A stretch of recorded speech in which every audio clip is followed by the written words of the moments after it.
Você apresenta a proposta para um cliente, ele elogia, diz que gostou, mas aí de repente ele some, demora para responder e quando responde diz que não vai fechar, que achou caro, que não faz sentido. Isso já aconteceu com você? Você já teve que lidar com objeções de clientes? Então fique ligado nesse vídeo que eu vou te mostrar como que você faz para lidar com qualquer objeção e eu vou te mostrar uma técnica que você pode utilizar em todas as objeções para que você consiga tentar vencê-las, superá-las e, se possível, fechar assim mais contratos, tá? Se você não me conhece, eu me chamo Henry de Paiva, eu sou sócio de 4 negócios digitais, eu tenho mais de 18 mil alunos nos meus cursos e eu sou especialista em ajudar as pessoas a entrarem no mercado digital na área de prestação de serviços. Então, se você quer saber mais sobre o assunto, não deixe de conferir aqui os meus vídeos e bora falar mais sobre como lidar com objeções dentro do mercado e nas negociações. Vambora? Bom, antes de te mostrar qual que é a técnica que você vai utilizar em todas as objeções para que você consiga lidar com elas, eu quero te dar 3 dicas que são muito importantes na hora que a gente vai falar de objeções. Primeiro, sempre pergunte o que o cliente achou da proposta. Você está ali no meio da negociação, às vezes quando você não tem muita experiência de vendas e tudo mais, você vai lá, faz a sua apresentação, encerra e você mesmo já fala, ah, cliente, inclusive eu vou falar com você aí depois pra gente conversar pra ver se você vai fechar ou não e tudo mais. Não, cara. Tem que tentar fechar na hora, tem que tentar perguntar o que o cliente achou, se ele não gostou, se ele gostou, o que ele pensa assim sobre o assunto naquele momento, se ele tá inclinado a fechar, se ele vai fechar. Tem que dar uma pressionadinha no cliente pra você já pegar um feedback inicial e já entender pra onde que você vai caminhar. É importante que você já tenha essa impressão inicial pra que você já entenda o que você pode fazer pra tentar converter aquele cliente, tá? A segunda coisa é que você nunca deve aceitar uma objeção. Às vezes o cliente vai chegar pra você e vai falar assim, vou pensar. Isso daqui é uma objeção. Ele vai pensar, beleza, cliente, você vai pensar, mas vai pensar sobre o quê? Qual que é o ponto? O que te impede de fechar agora? É o preço? É o prazo? Aí o cliente pode chegar e falar assim, é porque eu tenho que falar com o meu sócio antes. Então a objeção é o sócio. Não é vou pensar. Entende o que eu tô falando? Então, tipo assim, não aceite objeções. O cliente vai levantar que ele vai pensar, ou que ele vai refletir, ou que tem algum ponto, pergunta mais sobre, tenta entender. Porque se você não entender qual que é a objeção, você não vai conseguir trabalhar com ela e tentar revertê-la, entendeu? Outra questão é para você tentar sempre identificar as falsas objeções. Às vezes o cliente fala que tá tudo ótimo, tá tudo maravilhoso e que não vai fechar. Aí você pergunta ali o porquê e ele fala, é porque não é o momento, fala comigo no futuro. Cara, essa não é a objeção. Tem alguma coisa ali pegando, alguma coisa que ele não gostou, alguma questão que talvez ele não queira trazer pra mesa de cara, mas que tá ali incomodando ele para ele poder fechar. E você tem que tentar desconstruir isso com ele para que você consiga entender a real objeção. No cliente, você não falou que gostou? Falou que gostou. Poxa, então o que tá te pedindo de fechar agora? Pode falar, cliente, não tem problema, é o preço, é o prazo, você não gostou da apresentação? Fala, não tem problema. Dê abertura pro cliente para ele se sentir à vontade para explicar o que realmente está impedindo ele de fechar. Isso faz toda a diferença. E uma vez que você seguiu essas 3 dicas, a gente pode falar de uma técnica fundamental, que é a técnica que você vai usar com qualquer objeção, e ela se chama a técnica do isolamento de objeções. Então o que você vai fazer? Você vai pegar ali a resposta do cliente, a objeção que ele levantou, você vai isolar ela para garantir que é só aquela objeção que você precisa trabalhar, você vai garantir que é só aquilo que você tem que resolver e depois você vai trabalhar individualmente essa objeção. Então imagina o seguinte, você foi lá, apresentou uma proposta para o cliente, ele chega e fala assim,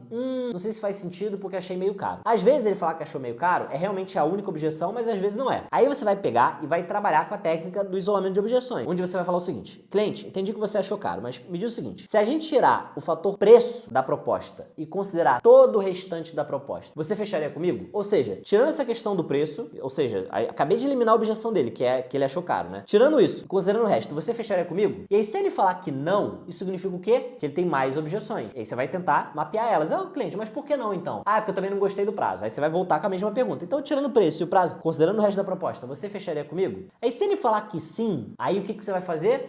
Então você vai confirmar, você vai chegar e falar. Então, cliente, você tá me dizendo que se eu resolver a questão do preço, a questão do prazo, você fecha comigo, certo? Aí ele falou ok, porque ele vai ficar até meio que sem opção? Perfeito. O que você tem que fazer agora? Trabalhar com a questão do preço e do prazo. Agora eu já sei o que eu tenho que trabalhar, é resolver isso para poder fechar, porque de acordo com ele, de acordo com o resto da proposta, ele tá dentro, beleza? E aí eu vou lá e vou trabalhar o preço, o prazo, vou tentar trabalhar com alguma condição para que eu consiga converter. E aí te dando até aqui alguns argumentos e possibilidades para você resolver objeções comuns. Por exemplo, uma das objeções mais comuns é o cliente falar que tá caro, que ele tá sem dinheiro e tudo mais. E aí aqui a gente tem que trazer uma questão que é importante, né? Ele falar que tá caro é uma coisa, ele falar que tá sem dinheiro é outra, tá? Porque quando o cliente fala que ele tá sem dinheiro, ele pode estar sem dinheiro, mas isso pode ser uma questão provisória. Se ele falar que tá sem dinheiro, mas é uma questão provisória, o que você pode falar com ele? Que o primeiro pagamento pode ficar em 30 dias, em 60 dias, em 90 dias. Então, cliente, vamos começar logo, você começa a me pagar depois e fica tudo certo. Então, se a questão do dinheiro é uma questão provisória, você resolve dessa forma. Se a questão é que ficou caro, aí você tem que tentar entender, é caro com relação ao quê? Porque quando a gente acha que uma coisa é cara, geralmente a gente tem uma referência, é porque você já fez um serviço no passado parecido. Peraí, mas você fez esse serviço quando?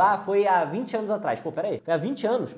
Então o preço é outro, né? As coisas ficaram mais caras e tudo mais. Tentar entender, não, é porque o concorrente cobra tanto, mas o concorrente entrega isso e aquilo? Não, então é por isso que aqui o preço é maior. pior, entendeu? Então você precisa saber entender qual que é o grau de referência dele para que você consiga trabalhar isso. E aí no mais é isso, você pode dar simplesmente um desconto, que é uma possibilidade, trabalhar com mais parcelas, trabalhar com parcelas que vão ficando mais caras ao longo do tempo. Você pode trabalhar também com um pagamento mais facilitado no sentido de deixar o primeiro pagamento para depois, para 30, 60, 90 dias. Então essas são algumas maneiras de você vencer esse obstáculo do preço. Outra objeção comum é o cliente pegar e falar que ele precisa ver com a concorrência. Então nesse caso, o que você vai fazer? Você vai chegar para o cliente e vai falar, beleza, cliente, eu entendo, mas só te peço uma coisa, não fecha com ninguém sem antes falar comigo. Você vai lá, você falou que quer olhar outra proposta e tal, eu entendo, no seu lugar faria a mesma coisa, e sendo sincero, eu realmente faria, tá? Então cliente, eu entendo, tudo certo, mas por favor, não feche com ninguém sem antes falar comigo. Porque quando tem concorrência, você tem um vendedor lá do outro lado que também tá trabalhando para tentar converter. Então você precisa meio que garantir que ele não vai fechar com essa pessoa antes de você ter uma chance de pelo menos contra-argumentar. E aí você ficar em cima. Fulano, quando é que você vai falar com essa empresa? Ah, vou falar na terça-feira de manhã. Então terça tarde posso te ligar? Vamos trocar uma ideia? Aí você manda mensagem, liga, fala com a pessoa para tentar reverter a situação, se for o caso, né? Ou então, às vezes você já até ganhou porque a concorrência, enfim, foi pior e tudo mais, e aí você consegue seguir em frente. Da mesma maneira, ele pode chegar para você e falar que ele precisa falar com o sócio, com a sócia, com o esposo, com a esposa, antes de fechar contigo, né? Se for esse o caso, aí você, poxa, pode pegar e entender o seguinte, é legal, é interessante que eu apresente essa proposta também para essa pessoa. Então, fulano, o que você acha de a gente marcar uma outra reunião onde eu apresento a proposta para essa pessoa? Inclusive, você nem precisa vir nessa reunião se for o caso, né? Se a pessoa não quiser assistir tudo de novo, beleza, eu faço com ela. Porque assim, essa pessoa, ela não vai apresentar a sua proposta para outra. Ela vai chegar e falar, ó, tem esse serviço aqui, custa tanto, o que você acha? Ela não vai vender, ela não vai argumentar como você argumentaria. Então é importante você tentar ter um contato direto com essa pessoa. Então é legal você tentar forçar a barra nesse sentido. Se você não conseguir fazer isso, aí é se colocar à disposição para, sei lá, vamos criar um grupo no WhatsApp, que eu consigo tirar dúvida direto, me passa o contato dela, que pelo menos eu consigo falar com ela, porque assim, se você não conseguir argumentar em nada, vai ser muito difícil, sabe? Se você não conseguir trocar uma ideia direta, vai ser difícil converter, porque a pessoa, de novo, ela não vai vender a tua proposta pra pessoa, ela vai só explicar ali que vai ter o serviço por aquele valor e seguir em frente, tá? Então é legal você, de alguma maneira, tentar ter um contato direto com essa outra parte que está envolvida. E se essa pessoa que está negociando com você voltar e falar que ele decidiu não fechar, e aí ele tem um sócio, uma situação do tipo, aí você tem que perguntar, falando, beleza, entendi que você tem um sócio, não quer fechar e tal, mas se dependesse só de você fecharia ou não? Se for uma decisão tomada pelo seu sócio, por você, porque se ele falar que ele fecharia, então peraí, precisamos trabalhar em conjunto para convencer o seu sócio. O que tá faltando? E aí você força a barra para conseguir a reunião, para conseguir trabalhar de alguma maneira. Se ele falar que não, então provavelmente ele tem alguma objeção e quem tá implicando para não fechar é até ele mesmo, entendeu? E aí você precisa entender qual objeção ele tem para você trabalhar nesse sentido. Então é isso, tá? Eu acho que assim, uma objeção, ela não deve ser tratada como uma inimiga, entende? Uma objeção é um sinal de que o cliente ainda tem dúvidas, de que ele ainda tem considerações. E se você usar a técnica do isolamento de objeções, eu tenho certeza que você consegue, pelo menos, tentar reverter a situação com mais facilidade. Você consegue encontrar melhor o caminho que você tem para que você consiga ali mudar a opinião do cliente e assim converter ele para você, para que você consiga fazer mais uma venda. E se você quer conhecer mais formas de reverter objeções ou usar outras técnicas de negociação para que você consiga vender mais, especialmente na área de serviços, tem um convite para te fazer. Conheça a Beta, minha escola de negócios digitais. O link vai estar na descrição desse vídeo para uma página que explica tudo sobre o programa. A gente tem 7 das profissões mais quentes do mercado hoje. São elas: designer, social media, copywriter, editor de vídeos, gestor de tráfego, web dev e gestor de automações. Você consegue aprender o serviço de todas essas áreas, consegue entender como é que você constrói um negócio utilizando os serviços dessas áreas e vai entender várias estratégias de vendas, inclusive estratégias para que você consiga superar objeções. Você vai conhecer técnicas como essa que eu mostrei nesse vídeo. Se você quer saber mais sobre, acesse o link que está na descrição desse vídeo. Inclusive você vai ter um botão lá onde você consegue marcar uma reunião individual com uma pessoa do nosso time que vai te apresentar o programa, vai tirar todas as suas dúvidas e vai te mostrar as condições de matrícula. E aí, se fizer sentido para você, você vai poder se inscrever no programa, tá? Então, de novo, link está na descrição do vídeo, dá uma olhada, tenho certeza que pode valer a pena para você. Bom, era isso que eu tinha para te passar nesse vídeo, espero que você tenha curtido. Se você gostou, por favor, deixe seu feedback, pra gente é muito importante saber o que você acha do nosso conteúdo, pra gente saber se a gente deve produzir mais conteúdos desse tipo ou não. E se gostou, deixa também o seu like, se inscreve no canal. Nos próximos dias a gente vai estar aí produzindo vários conteúdos com esse tema, então vale super a pena você ficar ligado. E no mais, eu te vejo numa próxima oportunidade, no próximo vídeo. Até a próxima, fui!